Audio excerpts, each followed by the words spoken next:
आगे बढ़ते हैं अब मार्केट के टेक्निकल ट्रेंड्स और बिग एंड बोल्ड कॉल्स के लिए अब हमारे साथ केडियानॉमिक्स के सुशील केडिया जुड़े हैं। Sushil ji, good morning. मारो एक फिल्मी डायलॉग के साथ शुरुआत करूं। करो करो। आज खुश तो बहुत होंगे आप। देखो, हमें हमें आदत, हम दुखी कभी नहीं होते। हाँ, लेकिन वो जो आपने कॉल दी थी उसमें एक काफ़ी हद तक उसकी शुरुआत तो हो चुकी है शायद। अब ये जो मूव आ रहा है इसको प्योर काउंटर ट्रेंड रैली माना जाए या एक बहुत बड़े और सुपर ट्रेंड की शुरुआत हो चुकी है आपके हिसाब से? क्या व्यू रहेगा? अभी भी उस पर निर्णायक बात करना अपरिपक्वता हो सकती है। उदाहरण से मैं एक्सप्लेन करूंगा। इन लेवल्स पर भी जब सर चकराने लग गया कि 21,800 900 से 22,000 से आप फ्यूचर्स देखते हो, कैश देखते हो, इंडेक्स का लेवल, वहां से अगर हम 23,800 तक आ गए, ये 17,1800 1900 पॉइंट देखते देखते आ गए, अब क्या करें? तो यहां मान लो इस सवाल का जवाब ढूंढने में हमने ये निकाला कि आईटी के जो स्टॉक्स मन में आए, इंडेक्स के लेवल्स को नजरअंदाज करके अभी भी यहां से लेने के सब में ट्रिगर्स आ रहे हैं। इन्फोसिस का ट्रिगर तो आ जाए इतनी लेट से, तो फिर आईटी यहां से बढ़े और बैंकों में मोटा करेक्शन आ जाए, तो ये अनिश्चितता हमेशा बनी रहेगी और अनिश्चितता के रूप बदलेंगे। पर अब आपके प्रश्न को अगर मैं आके जोड़ूं, क्या रिलायंस में जो लास्ट लोएस्ट भाव आ गए वो दोबारा लौटने का भय लगता है? मेरे को लगता है 1800 आने के पहले भी लोएस्ट भाव जो आ गए वो नहीं आएंगे। क्या बीपीसीएल के जो लोएस्ट भाव आ गए थे 240 के दोबारा लौटेंगे? एनजीसी के लौटेंगे? कोल इंडिया के लौटेंगे? हिंदुस्तान लीवर या एशियन पेंट्स के लौटेंगे? नहीं लगता है, नहीं लौटेंगे। तो लार्जली स्पीकिंग 22,000 के आसपास का मार्केट बॉटम लगता है। बहुत बड़ी संख्या में स्टॉक्स ऐसे जिनके फाइनल बॉटम लगता है हो चुके हैं, पर फिर भी हो सकता है कि प्राइवेट बैंक्स में, अब मान लीजिए अगर कोटक पे एक अपवाद का व्यू बन रहा है, सेल सिग्नल अभी बना नहीं है, मैं नहीं कह रहा हूं अभी अगले आधे घंटे में बेच दो, हो सकता है 2 4 5 दिन लगेंगे, हो सकता है इसको और पोस्टपोन करके हम और 15 दिन बाद करना पड़े। पर लार्जर पैटर्न को देखते हुए लगता है कि कोटक वापस 1500 के भी नीचे चला जाए जो लास्ट 1500 गया था। तो individual stocks with in sectors and with in sectors सब सेक्टर्स में अभी भी डिसअपॉइंटिंग मूव्स आ सकते हैं। उस एक डिसअपॉइंटमेंट को हम जहां ढूंढ रहे हैं कि प्राइवेट सेक्टर बैंक्स, अगला करेक्शन जो भी आए उसमें प्राइवेट सेक्टर बैंक्स को हम हो सकता है शॉर्ट कर दें और पीएसयू बैंक्स को करेक्शन के बाद दोबारा से बड़ी तेजी के लिए ले लें। तो इसलिए अनुज, हमें सावधान रहते हुए परत दर परत बाजार को लगातार काम करना पड़ेगा। पर ब्रॉडली स्पीकिंग मैं आपकी बात से सहमत हूं, मतलब 22,000 का बाजार लगता है कि ब्रॉडली स्पीकिंग 22,000 का बाजार वो दैट सिट कर चुका है। बिल्कुल।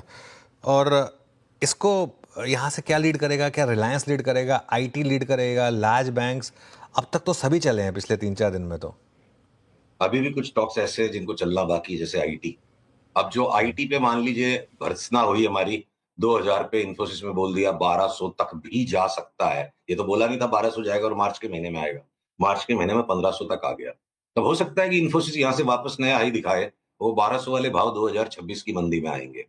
तो एक लीड और लैग आगे पीछे चलते रहेंगे अनुज। बट लार्जली स्पीकिंग देखिए, जो लार्ज कैप स्टॉक्स हैं, रिलायंस जैसे स्टॉक 50% अगर बढ़ जाते हैं, ओएनजीसी जैसे स्टॉक्स जो है large cap but second tier में आते हैं, उनमें अगर ऊपर में 70% तक का अपसाइड दिखता है, तो जो छोटे वाले स्टॉक्स है, अभी मैं खाली फ्यूचर्स की लिस्ट की बात कर रहा हूं, कि सेल जैसा स्टॉक यहां से 3 गुना हो जाए, एनएमडीसी 3 गुना हो जाए, तो रेंजेस ऑफ पोटेंशियल रिटर्न्स हैं commensurate to the potential returns, उनकी रिस्क भी उसी अनुपात में ज्यादा है।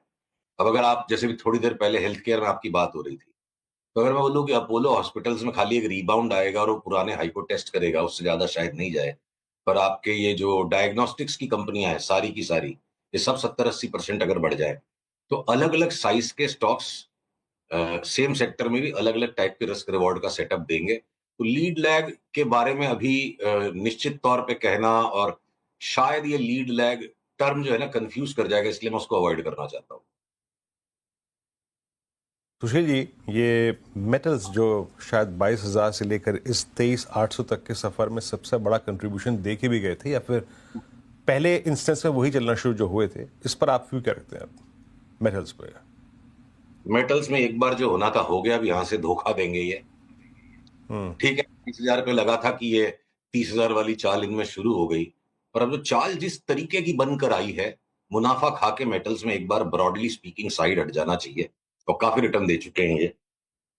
मेटल्स जब ठंडे होंगे, थोड़ा बैंक्स ठंडी होंगी, तब आईटी को मौका मिलेगा, तब पीएसयू स्टॉक्स को मौका मिलेगा। तो वो सीता गीता का गेम चलता रहेगा बाजार में, सेक्टर रोटेशंस, रिले रेस जैसे राकेश जी बोलते थे, वो चलेगी। तो मेटल्स में जो सोचा था कि वो फाइनल फाइनल बॉटम हो गया और यहां से मेटल्स एक तरफा रॉकेट दे देंगे, ऑलरेडी रॉकेट बन गए और लगता नहीं कि फाइनल बॉटम हुआ है, अभी वो कन्विक्शन नहीं आ रहा है मेटल्स की चार्ट पे। तो मैं बोलूंगा टेक प्रॉफिट करके मेटल्स में से लार्जली एक बार निकल जाना चाहिए, फिर देखेंगे दोबारा 10-15% घटने दीजिए, फिर दोबारा देखेंगे। तो प्रॉफिट्स अगर आप बना चुके हैं मेटल्स में तो सुशील जी के मुताबिक आपको वहां से निकलना चाहिए। ये जो 4-5 एनबीएफसीज ने लीड ली थी सुशील जी इस बार, B2, Bajaj finance, Bajaj Finserv, आप श्रीराम फाइनेंस को देखिए, चोला को देखिए, इवन मन्नापुरम, मुथूट को देखिए, गोल्ड के चलते यहाँ पर भी काफ़ी तेज़ी आई थी। अब इन पे आपका सेंस क्या कह रहा है? देखिए, बजाज के जो दो ट्विन्स हैं, वो एक अलग ही प्लैनेट से आए हैं। जैसे वो किताब थी ना, men are from Mars, women are from Venus. आज के स्टॉक से भगवान मालिक के क्या छाप लगी हुई है, ये अलग ही बिहेव करते हैं, इनका स्वैग ही अलग है। मेरे को लगता है बजाज के दोनों ट्विन्स का स्वैग खत्म होने का टाइम आ गया है। वो ठीक है, कलाई मरोड़ रहे हैं ट्रेडर्स की और वो ऊपर तक स्क्वीज मारे जा रहे हैं। अगर हमें मौका छूट गया हमारा, मान लो तेजी करके उसमें कमाने का, तो हमें कोई अफसोस नहीं होगा, क्योंकि एनालिटिकल बेसिस पर मैनिपुलेशन हो जाए या कोई आकस्मिक घटना हो जाए वो अलग बात है।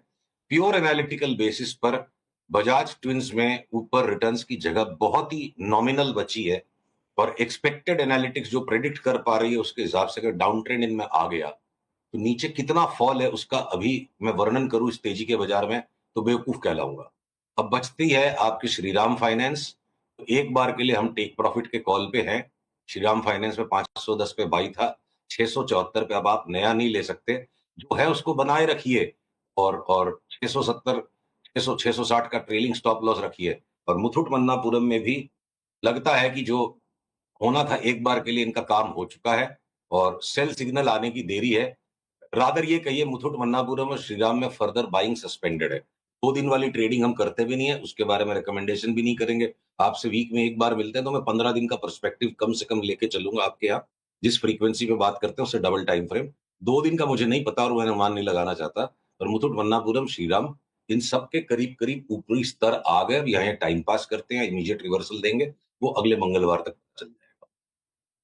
ये, पता नहीं अब आपने देखा है नहीं, ये इंडसइंड बैंक का चार्ट क्या कह रहा है सुशील जी? ये क्या इस तेजी में भी अब नहीं चल रहा? वो आरबीआई की न्यूज़ के बाद लगातार वन वे डिक्लाइन, क्या ये वापस अपने कोविड लोज की तरफ जा रहा है?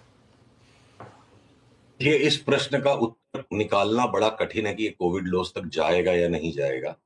शायद ये नहीं जाएगा। मुझे लग रहा है कि अब ये बॉटमिंग आउट जोन में है। बॉटम को मैं प्रीएम्प्ट करके प्रेडिक्ट नहीं करूंगा।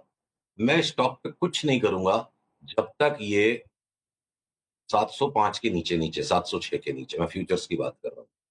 जिस दिन ये 706 के ऊपर चल निकलेगा, आपको लगेगा कि 647 से 706 कितना ऊपर है, तो ठीक है, वो उस तरह की वॉलेट सस्ता लेने के चक्कर में हो सकता है 100 रुपया लग जाए।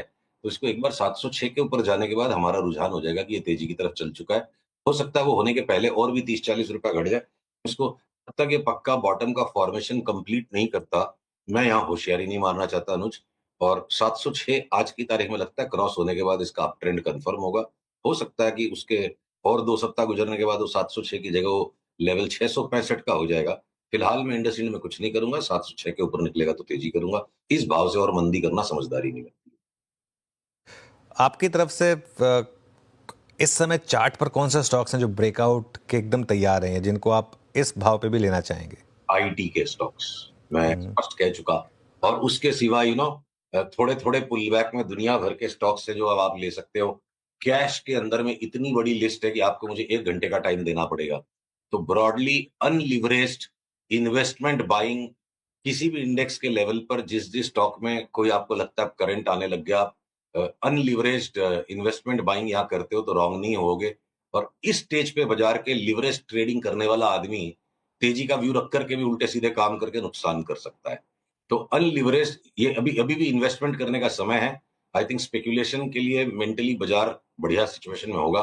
जब हम 24,200 के ऊपर होंगे या हम वापस 23,000 पे होंगे। तो एक बार 700-800 पॉइंट का रिस्क है और उस रिस्क को अगले 10-15 दिन में बैंक्स लीड कर सकते हैं। लॉन्ग टर्म कॉल अपनी जगह, साल भर वाला आपको मुझे हर वीक बात करनी है तो 15 दिन का पर्सपेक्टिव ही है। बैंकों से निकलिए, आईटी के स्टॉक्स लीजिए और इन्वेस्टमेंट करने का मजा लीजिए। सट्टा करने का टाइम बाद में आएगा। कोई शॉर्ट भी है फिर इस समय मार्केट में? इंतजार में 1-2 दिन में हमें वो पैटर्न्स कंफर्म्ड मिल जाते हैं अगर, तो हम कोटक बैंक, आपको लगेगा कि बड़ी विवादास्पद मैं बात कर रहा हूं, पर मैं चार्ट का गुलाम हूं। मैं जजमेंट्स कौन क्या लेगा मेरे बारे में उसकी बिल्कुल परवाह नहीं करता, मैं सिर्फ चार्ट्स की परवाह करता हूं। मैंने आपको बोला कि कोटक बैंक की चार्ट अगर स्क्रीन पे दिखा सकता है पीसीआर, देखिए मैं कोटक बैंक में 1500 तक तो चाल कभी भी इसकी बन जाएगी। एकदम उड़ता बलून है, मैं इसको शूट नहीं करूंगा। 2-3 दिन में जहां ये प्रीवियस डेज लो के नीचे बंद आना शुरू हो जाएगा, वहां से मैं इसकी शॉर्ट सेल इनिशिएट करूंगा। अगर मैं कोटक में सौदा करूंगा तो शॉर्ट का ही करूंगा, नहीं मिलेगा वो ट्रेड तो नहीं होगा, मैं लॉन्ग नहीं करूंगा। तो if I am pressed down, अगर आप मुझे अपने अंगूठे के नीचे दबा देते हो कि बता एक शॉर्ट तो बताना पड़ेगा, तो बनेगा सेटअप तो कोटक शॉर्ट करेंगे, वरना और कुछ नहीं करेंगे। ओके, चलिए सुशील जी, बहुत बहुत शुक्रिया आज हमारे से जुड़ने के लिए। अगले मंगलवार फिर बात करेंगे आपसे।